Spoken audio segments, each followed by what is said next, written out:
মাছ ধরার নেশা কি? বাচ্চা ছেলেরা সেই নর্দমার ভেতরে ঢুকে যাচ্ছে মাছ ধরতে ধরতে। হ্যাঁ, দেখেন অবস্থা। এই নেশা সাংঘাতিক নেশা। প্রবেশ করতে পারছে না, তারপরও দেখেন মাথাটা কিভাবে ঢোকানোর চেষ্টা করছে, বেঁধে যাচ্ছে, তারপরও খুব চেষ্টা করছে। এ মাছটা কি ভাগ হবে?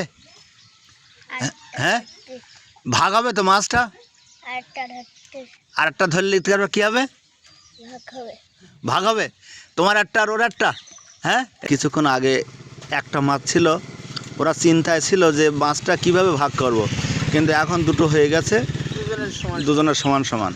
তোমার একটা আর এর একটা। হ্যাঁ তাই কি স্কুল যাবা না আজকে? স্কুল ছুটি? তাহলে স্কুল ফাঁকি দিচ্ছ নাকি? স্কুলের লেখা লেখুনি তাই? তাহলে ফাঁকি দিচ্ছ তো তাহলে?